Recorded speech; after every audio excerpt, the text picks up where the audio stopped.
오늘 여호수아 2장 말씀을 통해서 말씀을 깨닫는 지혜와 응답받는 기도의 은총이 우리에게 넘치게 될 줄로 믿습니다. 이제 어제부터 역사서가 시작되었죠. 여호수아 1장이 시작되었습니다. 여호수아는 하나님께서 인도한 이스라엘 백성들이 이제 요단강을 넘어서 가나안 땅으로 입성하는 그 모든 이야기들을 담고 있습니다. 그래서 1장부터 4장까지는 입성하는 장면이고요. 5장부터 12장까지는 가나안 정복 기사가 나와 있고 13장부터 21장까지는 그 땅을 12지파가 분배하는 이야기가 담겨 있고 또 22장부터 24장까지 마무리는 이제 미래의 이야기를 담고 있다라고 했습니다. 그래서 네 가지 분류로 우리 여호수아를 나눠볼 수 있겠는데요. 여호수아에 대한 오해가 있다고 그랬죠. 제일 먼저는 여호수아가 승리주의자들의 책이다. 그래서 여호수아는 무조건 침략하고 정복하고 물리치는 이야기다라고 하는 것이 아니라고 했습니다. 무조건 정복하는 것이 아니라 하나님의 말씀, 하나님의 언약이 주어졌고 그 언약의 말씀에 순종하는 자들이 어떻게 하나님의 언약이 성취되는 자리에 설 수 있는가를 보여주는 책이다라고 말씀을 드렸고요. 그래서 두 번째는 지나친 영해를 하지 말아야 한다라고 했죠. 영적 해석. 가나안 땅은 귀신이고 사탄 마귀고 우리는 하나님의 천사고 이런 식으로 영해를 해서는 안 된다. 세 번째는 지나친 인물 중심으로 봐서는 안 된다. 그래서 여호수아를 마치 영웅처럼 봐서 영웅 이야기로 이 여호수아서를 읽으면 안 된다. 하나님께서 어떻게 언약을 주셨고 어떻게 이루어 가시는지를 봐야 된다라고 말씀드렸습니다. 그 이유는 이 책을 여호수아를 우리는 역사서라고 분류를 하지만 전통 히브리인들은 역사서로 분류하지 않아요. 예언서로 분류를 합니다. 오히려 예언서로. 왜 예언서일까요? 여호수아가. 우리로 보면 완전히 역사 이야기인데 왜 예언서인가? 하나님의 주신 말씀, 하나님이 모세를 통해 주신 예언이 이루어지는 성취되는 과정을 보여주는 책이기 때문에 히브리인들은 여호수아서를 오히려 예언서로 보는 것이죠. 그러니까 하나님이 주신 약속이 어떻게 우리 삶 가운데, 일상 가운데 성취되는가를 보여주는 책이다. 그래서 여호수아서를 읽을 때에는 내 현실을 좀 돌아보고 내 삶 가운데서 어떤 면이 지금 내가 하나님 앞에 불순종하고 있는가, 내가 하나님 앞에 지금 나를 쳐서 복종시켜야 될 부분은 어디인가를 바르게 아는 것이 여호수아를 바르게 읽는 방법이다라고 어제 말씀을 드렸습니다. 오늘 2장입니다. 오늘 2장 1절은 이렇게 시작됩니다. 눈의 아들 여호수아가 시딤에서 두 사람을 정탐꾼으로 보내며 이르되 가서 그 땅과 여리고를 엿보라 하매 그들이 가서 라합이라 하는 기생의 집에 들어가 거기서 유숙하더니 이렇게 말씀이 시작됩니다. 여호수아는 이제 난공불락의 요새 여리고 앞에 서 있습니다. 지금 시딤이라고 하는 장소가 우리가 잘 알고 있는 장소죠. 모압 여인과 음행했던 장소죠. 시딤. 그곳은 여리고를 건너가기 요단강을 건너기 전 요단강 동편에서 이제 넘어가는 데 있어서 가장 중요한 요새예요. 그 시딤에 지금 여호수아는 이스라엘 백성들과 함께 진을 치고 있습니다. 거기서 이제 넘어가야 되는데 처음 만나는 성인 여리고는요. 그 당시 팔레스타인 지역에서 가장 강력한 성이에요. 가장 강력한 성. 그러니까 하필이면 처음으로 가나안에 들어가서 만나야 될 성이 가장 강력하고 가장 웅대하고 가장 난공불락의 요새라고 불리는 여리고성인 거예요. 참 이게 난제가 아닐 수 없죠. 여호수아로서는 처음 이제 모세는 죽었고 자기가 처음으로 리더십을 얻었는데 맞서야 할 적은 가장 강력한 적이에요. 그때 여호수아가 택한 방법은 무엇입니까? 바로 그가 젊은 날에 행했던 방법이에요. 그가 행했던 방법은 뭐죠? 정탐을 보내는 것이었습니다. 그 가데스 바네아에서 12명의 정탐꾼을 모세가 보낼 때 그 중에 2명이 누구였어요? 여호수아와 갈렙이었죠. 그 여호수아와 갈렙만 긍정적인 보고를 했고 하나님을 향한 믿음의 보고를 했고 두 사람만 지금 가나안 땅에 들어갈 수 있게 된 것이죠. 나머지는 다 죽었잖아요. 자, 그러니까 여호수아는 지금 정탐꾼을 보냈는데 그때처럼 12명을 보내는 게 아니라 2명을 보냅니다. 왜일까요? 시급해요. 다급해요. 이제는 여유있게 정탐을 보내고 여유있게 답을 얻을 시간이 없어요. 12명이나 골라 보내서 그들이 만약 다른 보고를 하게 되면 또 혼란이 찾아와요. 그러니까 아예 처음부터 믿음으로 보고할 만한 믿음의 사람 2사람을 보낸 것이죠. 여호수아는 자기가 젊은 날에 직접 몸으로 경험했던 가장 효과적이었던 방법을 선택하고 있습니다. 그런데 그 정탐이라는 방법은 똑같지만 방법은 다르죠. 2사람만 보냈다. 12명이 아니라 2사람만 보냈다. 그것은 지금 이 시기에 가장 적합한 방법을 또한 새롭게 고안해낸 것입니다. 여러분, 영적인 리더십은 이런 것입니다. 매번 새로운 것만 한다고, 새로운 행사, 새로운 프로그램을 한다고 좋은 것이 아닙니다. 가장 기본으로 들어가서 정말 우리가 해냈던 가장 좋았던 것, 가장 긍정적이고 가장 바랐던 것들을 떠올리는 것, 그것을 재현하는 것도 중요하죠. 그러나 그것을 똑같은 방법으로 하는 것이 아니라 현재에 맞는 방법으로 개선하는 거죠. 개편하는 것이죠. 두 사람을 보냈다는 거예요. 들어갔는데 그들이 여리고를 엿보러 들어갔는데 그들이 어디로 들어갔어요? 라합이라고 하는 기생의 집에 들어갔다 그랬습니다. 왜일까요? 왜 그 두 사람은 하필이면 수많은 여리고의 집 가운데 기생의 집으로 들어갔을까요? 여러분, 팔레스타인 지방은요, 중동 지방이죠. 중동은 사막이죠. 사막에서는 어떻습니까? 손님이 찾아오면요, 굉장히 그 손님을 환대합니다. 왜죠? 손님을 환대하지 않으면 그 손님은 죽어요. 뭐 아무런 편의시설이 없잖아요. 나에게 찾아온 손님을 내가 맞이하지 않으면 그는 사막 가운데에서 굶어서 그 추위를 이기지 못하고 죽을 수밖에 없어요. 받아들여야 된다는 거죠. 바꿔 말하면 중동은 새롭게 찾아오는 낯선 이방인에 대해서 굉장히 민감한 동네예요. 그러니까 그들이 어디를 가든지 눈에 띌 수밖에 없다고 하는 것이죠. 마치 유리로 된 상자처럼 그들이 어떻게 움직이든지 눈에 띌 수밖에 없는 구조가 되어 있어요. 게다가 지금 여리고성은 이스라엘 백성들이 곧 쳐들어온다고 하는 소문을 듣고 어마어마한 경비를 하고 있습니다. 이런 상황에서 두 명의 정탐꾼이 목숨을 부지할 길은 없어요. 그러니까 일반적인 집으로 들어갔다면 그들은 반드시 눈에 띄었을 것이고 바로 죽임을 당했겠죠. 그러니까 어디로 갔냐면 사람들이 이런저런 나그네, 뜨내기들이 모이는 기생의 집으로 갔던 것이죠. 마치 지금으로 말하면 주막이죠. 주막으로 가서 거기서 이런저런 오가는 소문도 듣고 사람들의 풍문도 좀 듣고 그러면서 여리고 사람들이 어떻게 지금 이스라엘을 생각하는지 이번 전투에 대해서 어떻게 생각하는지를 정탐하기 위해서 기생의 집으로 갔던 것입니다. 자, 그런데 여리고는 생각보다 더 경비가 삼엄한 곳이었습니다. 2절입니다. 어떤 사람이 여리고 왕에게 말하여 이르되 보소서 이 밤에 이스라엘 자손 중에 몇 사람이 이 땅을 정탐하러 이리로 들어왔나이다. 자, 이미 정탐꾼이 들어왔다는 소문이 퍼지기 시작했습니다. 이미 여리고 왕에게 그 이야기가 들어갔습니다. 그만큼 중동은 낯선 이방인에 대해서 민감한 동네고 그리고 또 여리고는 지금 경비가 그만큼 강화된 것이죠. 자, 그런데 3절입니다.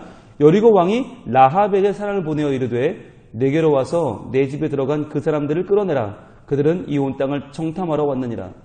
왕은 정확하게 라합의 집을 집어냅니다. 이 정도로 여리고는 그 당시에 경비가 튼튼했던 곳입니다. 우리는 여리고 그러면 무너진 것만 기억을 해요. 그래서 여리고가 만만한 동네인 줄 알아요. 그런데 이렇게 사범했어요. 딱 2명 들어왔을 뿐인데 그 2명의 정탐꾼을 잡아내는 곳, 게다가 라합의 집에 들어갔다고까지 정확하게 그들을 추적하는 곳이 바로 여리고였다는 거예요. 그러니까 이 여리고 왕이 라합에게 사람을 보냈다는 이야기는 뭡니까? 이미 동태 파악이 끝났고 이미 그 정탐꾼들은 이제 죽을 위험에 처했다는 것이죠. 그런데 만약에 여기서 이 두 사람이 죽임을 당하면 어떻게 됩니까? 그 옛날 가데스 바네아에서 12명의 정탐꾼이 들어갔을 때 그들은 다 살아 들어왔죠. 살아 들어왔는데도 그 중에서 10명은 부정적인 말을 해서 이스라엘 백성들이 그때부터 사기가 땅에 떨어져 버렸어요. 다시는 우리는 못 들어간다. 우리는 가나안 땅 못 들어간다. 애굽에 죽었으면 좋았을 뻔했는데 우리를 끌어내 죽인 이 하나님은 뭐하는 분이냐. 막 원망이 터져 나왔어요. 12명이 살아 돌아왔는데도 그들의 보고에 사기가 떨어졌다면 2명밖에 안 들어간 그 정탐꾼이 죽임을 당하면 어떻게 돼요? 이제 사기는 땅에 떨어지는 게 아니라 땅속으로 들어가는 거죠. 이제 이스라엘 백성들은 여리고성을 두려워해서 2명 들어갔는데 죽었대. 그럼 우리 어떻게 들어가? 우리 수백만 명이 절대 못 가. 그리고 아마 이 전쟁이 끝나버렸겠죠. 지금 위기에 처한 것은 이 두 사람의 정탐꾼뿐만이 아니죠. 그들을 보낸 여호수아와 그의 백성, 이스라엘 백성들이 전부 다 위기에 처한 것입니다. 자, 그런데 그때 사전 이렇게 이어지죠. 그 여인이 라합이죠. 그 두 사람을 이미 숨긴지라. 자, 이미 숨겼다고 했어요. 라합이 그 두 사람을 알아봤어요. 이 두 사람은 지금 낯선 사람인데 그냥 낯선 사람이 아니라 이스라엘에서 온 정탐꾼이구나 라고 알아보고 그를 이미 숨겼다. 여리고 왕의 군사사가 오기 전에 이미 숨긴 것이죠. 자, 숨겼고 이르되 과연 그 사람들이 내게 왔었으나 그들이 어디서 왔는지 나는 알지 못하였고 그 사람들이 어두워 성문을 닫을 때쯤 되어 나갔으니 어디로 갔는지 내가 알지 못하나 급히 따라가라. 그리하면 그들을 따라잡으리라 하였으나. 자, 지금 라합은 이야기합니다. 나한테 안 왔다, 몰랐다, 모르겠다라고 하면 어떻게 돼요? 그때부터는 라합의 집을 지명하여 왔기 때문에 수색을 하겠죠. 수색을 하면 들키겠죠. 그러니까 라합은 지혜를 내서 온 건 맞는데 왔는데 이미 갔는데 아마 그들이 성문 닫을 때쯤 나갔으니까 벌써 아마 따라가면 잡을 수 있을 것이다. 따라가라라고 말을 하는 거죠. 그러나 6절입니다. 그가 이미 그들을 이끌고 지붕에 올라가서 그 지붕에 버려놓은 3대에 숨겼더라. 그 사람들은 요단 나루터까지 그들을 쫓아갔고 그들을 뒤쫓는 자들이 나가자 곧 성문을 닫았더라. 그랬어요. 그러니까 이미 그들을 숨겨놓은 거죠. 지붕 위에 있는 3대 가운데 그들을 숨겨놓고 그들이 벌써 갔다라고 말하니까 그들이 쫓아간 사이에 그들의 목숨을 건졌다라고 하는 것이죠. 여러분, 라합이 기생이잖아요. 기생이 어떻게 이런 용기를 발휘할 수 있을까요? 여러분, 여리고 성에 살아가는 백성이 여리고의 왕이 자기를 지명해서 정탐꾼을 잡으러 보냈다는 것은 여기서 까딱 잘못하면 자기만 죽는 게 아니에요. 자기의 모든 가족과 식솔과 가문이 다 멸문지화를 당하는 아주 위기 중에 큰 위기에 처한 것이에요. 그런데도 이 라합은 차분하고 지혜롭게 그 정탐꾼들을 숨겨주고 그들에 대해서 보호를 합니다. 자, 왜 그랬나? 8절입니다. 또 그들이 눕기 전에 라합이 지붕에 올라가서 그들에게 이르러, 자, 두 명의 정탐꾼에게 말합니다. 뭐라고 했느냐? 9절, 말하되 여호와께서. 놀라운 일이죠.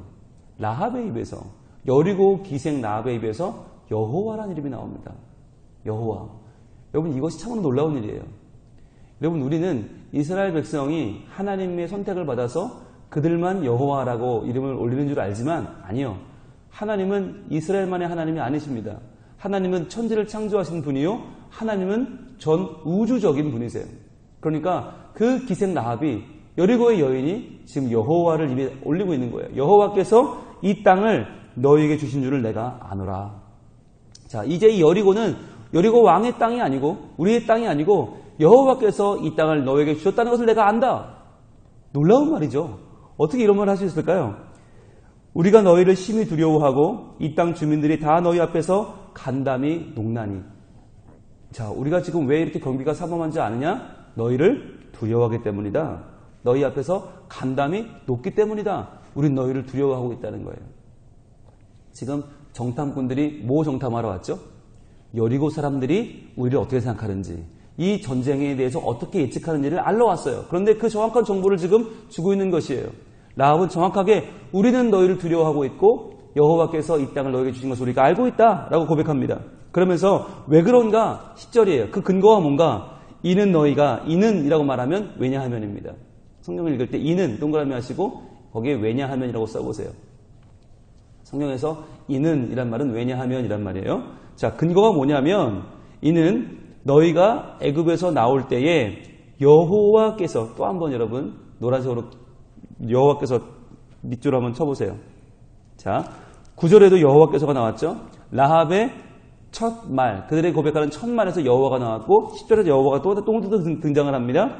여호와께서 너희 앞에서 홍해 물을 마르게 하신 일과 너희가 요단 저쪽에 있는 아모리 사람의 두 왕 시혼과 옥에게 행한 일, 곧 그들을 전멸시킨 일을 우리가 들었습니다. 그랬어요. 지금 라합은 기생이지만 기생이기 때문에 그 당시 풍문에 밝았고 그 당시 사람들이 하는 말을 정확하게 들어서 알고 있었어요. 그런데 그 가운데서 가장 중요한 말이 뭐였습니까? 애굽을 출애굽하여 바로의 군대를 수장시켰던 홍해 사건과 그리고 아모리 왕 옥과 시혼, 이 두 사람을 물리쳤다는 것이죠. 그 당시에 거인족 시혼과 옥은 누구도 이길 수 없는 최고의 강적이에요. 그들을 무너뜨렸다는 것과 홍해를 건넜다는 것, 이 두 가지를 그는 정확하게 알고 있었습니다. 이것이 요즘 말로 바꾸면 역사의식이죠. 역사의식. 그는 하나님이 역사 가운데에서 어떤 일을 행하시는지를 분명히 알고 있었습니다. 가나안 땅 여리고에 사는 기생이었지만 그녀는 하나님께서 지금 이 시대 가운데 어떻게 역사하시는지를 분명히 알고 있었어요. 그래서 이스라엘 백성들이 그 일을 해낸 것이 아니라 주어가 누구예요? 여호와께서죠. 여호와께서 이 일을 행하셨다는 것을 분명히 알고 있었어요. 이것이 그녀의 역사의식이었고 이것이 그녀의 신앙 고백이었습니다. 여러분, 이 두 가지가 조화를 이루어야 합니다.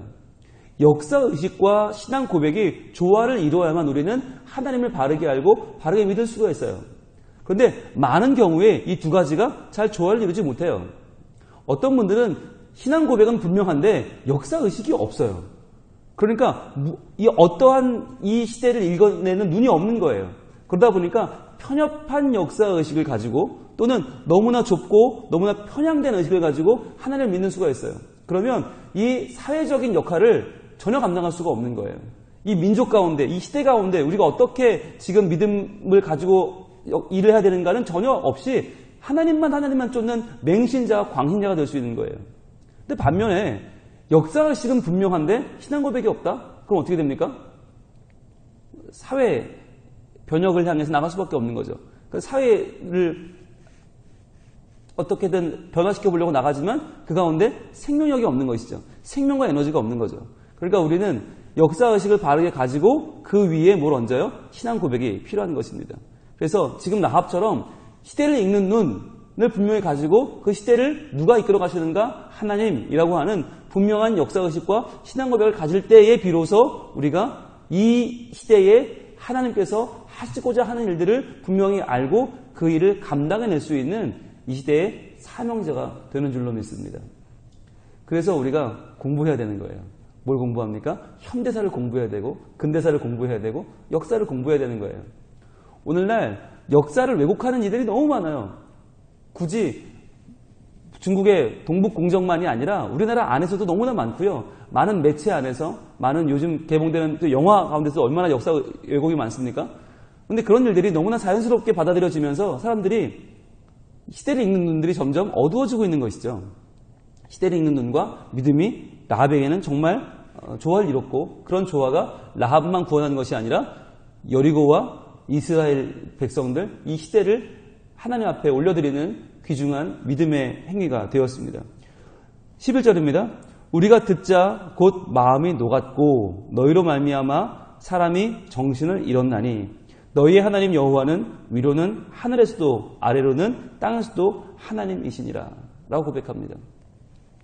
이 어마어마한 일, 출애굽 사건과 광야를 지나온 이 사건이 얼마나 큰 일이었는지 우리가 듣자 마음이 녹았다는 거예요. 정신을 잃었다는 거예요.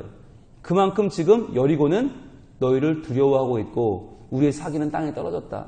그러니까 이제 너희가 쳐들어오면 우리는 멸망할 것이다. 스스로 자멸할 것이다. 라고 하는 가장 중요한 정보를 주고 있습니다. 그러면서 지금 이 역사를 빤히 보고 있는 거죠. 기생 라합은. 이제 여리고는 막강한 성이지만 이제 곧 무너지겠구나. 우린 지금 이제 내어주겠구나. 저들이 이 땅을 차지하겠구나. 그러면서 고백하기를 신앙 고백이 또 나오죠. 너희의 하나님 여호와는 위로는 하늘에서도 아래로는 땅에서도 하나님이시니라. 지금 이 라합이 모든 이야기를 할 때 빠짐없이 나오는 이야기가 있어요. 여호와 그리고 하나님입니다.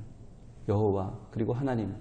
이 두 가지는 우리가 창세기부터 배워온 하나님의 이름이죠. 그런데 이 하나님의 이름을 여호와라고 할 때와 하나님이라고 할 때는 뉘앙스가 다르다고 했습니다. 여호와는 뭘 강조하는 거예요? 언약을 강조하는, 언약과 관계를 강조하는 의미가 여호와라고 했고, 하나님이라고 할 때는 하나님의 전능하심과 천지를 창조하심을 강조할 때 하나님을 하나님이라고 말한다고 했죠. 그러니까 9절과 10절에서 여호와라고 할 때는 어떤 하나님이에요? 이스라엘 백성에게 언약을 주시고 그 언약을 이루시는 하나님이 여호와예요. 지금 라합은 이스라엘 백성과 언약을 맺고 그 언약을 이루어 가시는 하나님을 신앙으로 고백하는 부분이 9절과 10절이죠. 그리고 11절에서는 하나님 여호와라고 말하죠. 그러면 또 하나님이라고 말하죠. 이것은 하나님이 땅에서도 하늘에서도 즉 모든 천지 만물 가운데에서 하나님의 뜻을 이루시는 전능하신 분, 위대하신 분임을 고백하고 있는 것입니다. 이 하나님에 대한 신앙 고백이 라합에게는 있었다는 것이에요. 놀라운 일입니다. 여러분, 이러한 고백은 이스라엘 가운데에서도 찾아보기 힘든 것입니다. 근데 이런 힘든 신앙 고백을 가나안 여인이, 그것도 여리고의 기생이었던 라합이 가지고 있었다는 것. 이것은요, 하나님이 얼마나 위대하신 분인가를 알려주는 반증입니다. 지금 이스라엘 백성들이 두 명의 정탐꾼이 누구를 만나느냐 하는 것은 정말 중요한 포인트예요. 지금 여기서 믿음이 없는 사람을 만났다면, 여기서 지금 어리석은 사람을 만났거나 아니면 간악한 사람을 만났다면 이 두 사람은 죽임을 당했을 것이고 이스라엘 백성들은 다시 한번 광야로 유턴을 했을 것입니다. 그런데 여기서 하나님은 그에게 준비된 사람, 역사의식과 신앙 고백으로 무장한 준비된 여인 라합을 만나게 하십니다. 그것은 하나님이 그녀를 통하여 이스라엘 백성들에게 가장 중요한 그들 마음속에 있는 하나님을 의지하는 마음을 다시 한번 불러 일으키고 있는 것입니다. 여리고 사람들이 얼마나 그들을 두려워하고 있는지, 얼마나 하나님이 행하신 일들을 보고 그들이 간담이 녹았는지, 그들이 얼마나 이 전쟁 자체를 지금 무서워하고 있는지를 정확하게 알려주면서 이스라엘 백성들에게 힘을 하나님께서는 불어넣어 주고 계시는 것입니다. 그래서 이 라합의 이 일은 그냥 라합 혼자만의 신앙 고백으로 끝나지 않죠. 우리 히브리서 11장으로 가봅니다. 히브리서 11장 31절. 히브리서 11장 31절은 왜 라합이 지금 여기서 이렇게 그들을 보호하고 있는지, 왜 이런 고백을 하고 있는지를 정확하게 말해줍니다.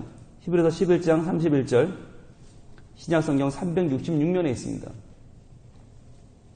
우리 노란색으로 쫙 한번 줄을 치면서 보시죠. 시작. 믿음으로 기생 라합은 정탐꾼을 평안히 영접하였으므로 순종하지 아니한 자와 함께 멸망하지 아니하였도다. 자, 라합에 대해서 히브리서 기자는 기록하기를 그녀가 왜 이렇게 했다고요? 믿음으로죠. 믿음으로. 하나님에 대한 믿음이 있었다. 하나님께서 그 백성 이스라엘에게 언약을 주시고 그 언약을 이루신다는 믿음이 있었다는 것이에요. 하나님께서 이 모든 일을 행하셨다는 믿음으로 기생 라합은 정탐꾼을 평안히 영접하였는데 그것은 순종하지 아니한 자와 함께 멸망하지 아니하는 계기가 되었습니다. 즉 그녀가 행했던 행동을 한마디로 정의하면 순종입니다. 순종. 다시금 말씀드립니다. 여호수아는 정복의 책이 아닙니다. 여호수아는 승리자들을 옹호하는 책이 절대로 아닙니다. 여호수아서는 가나안 사람은 무조건 죽이고 이스라엘 백성은 무조건 살고 하는 민족 의식의 책도 아닙니다. 지금 라합은 가나안 사람이에요. 죽어 마땅한 사람 아닙니까? 그럼에도 불구하고 그는 믿음을 가지고 있었고 하나님을 향한 지식을 가지고 있었고 그것으로 순종하는 사람이 되었어요. 그래서 라합은 이 여리고 전투에서 구원을 받죠. 그녀는 붉은 줄을 내려서 그 붉은 줄을 발견하고 그녀의 가정을 보호해주는 이 여호수아 군인들의 보호로 그녀는 살아났을 뿐만 아니라 그녀가 나중에 어떻게 되죠? 마태복음 갑니다. 마태복음 1장 5절 갑니다.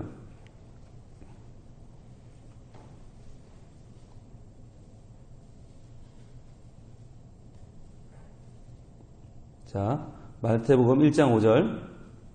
예수님의 족보죠. 예수님의 계보가 나오는데 그 가운데에서 1장 5절 시작. 살몬은 라합에게서 보아스를 낳고 보아스는 룻에게서 오벳을 낳고 오벳은 이새를 낳고. 자, 라합이라는 이름이 나오죠. 라합 동그라미 한번 쳐보시고요. 이 라합이 지금 우리가 본 라합이에요. 그러니까 이 라합은 믿음으로 역사의식과 신앙 고백을 융화시켜서 하나님을 바르게 알고 바르게 믿고 순종함을 통해서 그녀는 그냥 자기만 구원받고 끝난 것이 아니라 예수님의 족보에 오르는, 그리하여 다윗의 고조모가 됩니다. 그래서 살몬이라고 하는 사람이 라합에게서 보아스를 낳고 보아스는 룻에게서 오벳을 낳고 오벳은 이새를 낳고 이새는 다윗 왕을 낳게 되거든요.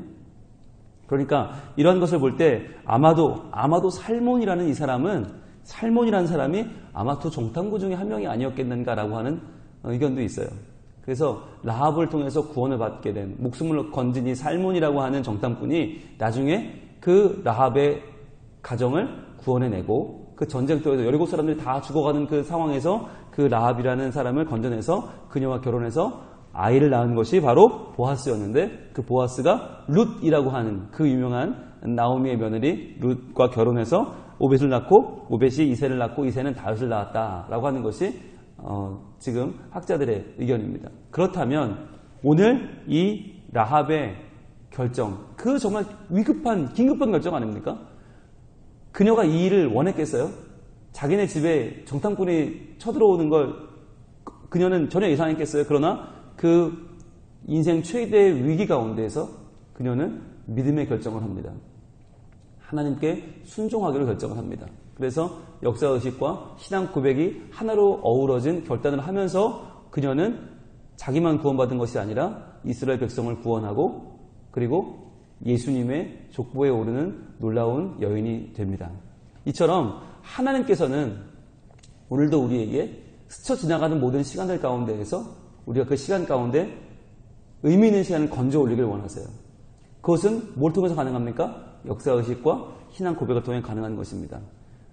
한 손에는 신문을, 한 손에는 성경을, 이 시대를 읽는 눈과 함께 하나님의 말씀을 우리 가운데 품어서 우리가 올바른 신앙의 고백에 결단이 있어지기를 원합니다.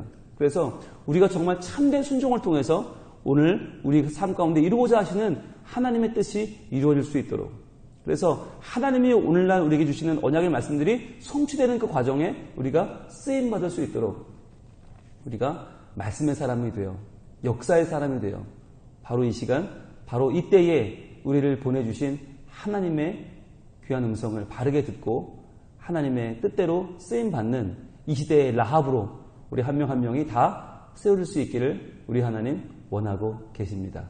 기도하겠습니다. 하나님 감사합니다. 여호수아가 보낸 2명의 정탐꾼을 하나님은 라합을 통하여서 보호하여 주시고 그들에게 여리고 사람들이 얼마나 그들을 두려워하는지, 얼마나 간담이 녹았는지, 얼마나 이 싸움에 대해서 두려움을 가지고 있는지를 알려주게 하시고 하나님께서 그들과 함께 하심을 신앙으로 고백하는 놀라운 마음, 그리고 이 모든 일들이 일어났음을 고백하는 역사의식까지도 라합을 통해 보여주심을 감사합니다. 미천한 여인이었으나 그러나 하나님을 바로 알고 믿음으로 순종하여 예수님의 족보에 올랐던 라합처럼 주님 저희들도 이 시대를 살아가면서 올바른 역사의식과 신앙 고백을 갖기를 원합니다. 그래야 저희들 깨어있는 신앙인이 되게 하시고 나 하나만 구원받고 나 하나 천국 가고 마는 것이 아니라 우리의 민족을, 우리의 가정을, 우리 이 시대를 하나님께로 돌아오게 하는 별처럼 빛나는 하나님의 사람들로 쓰임받게 하여 주시옵소서. 주님 그리하여 우리를 통해서 이 시대가 하나님께로 나아가기를 원합니다. 우리의 공동체가, 우리의 가정이, 우리의 직장이 하나님께로 나아가기를 원합니다. 주께 돌아오는 아름다운 사람들이 많아지게 하여 주시고 특별히 이 시대의 선교지라고 불리고 있는 우리의 다음 세대들, 우리의 10대들, 우리의 자녀들이 하나님 앞에 돌아오는 놀라운 일들이 우리를 통하여 일어날 수 있도록 우리에게 바른 역사의식과 신앙 고백을 허락하여 주시옵소서. 그래 라합처럼 쓰임받는 주의 자녀가 되게 하시고 여호수아와 그의 백성들이 여리고성을 진격하여 들어갈 때 그가 구원을 받았던 것처럼 주님 우리도 구원받은 자녀로 사명에 쓰임받는 사명자로 하나님을 올바로 예배하는 예배자로 오늘 이 시간 주님 앞에 말씀 앞에 서는 주의 자녀들이 다 되게 하여 주시옵소서. 이 아침에도 간절한 소원을 가지고 나온 기도 제목을 아뢰는 모든 주의 자녀들마다 들어 응답하여 주시고 하나님의 뜻대로 응답받는 귀한 기도의 백성들이 되게 하여 주시옵소서. 예수님 이름으로 기도합니다. 아멘.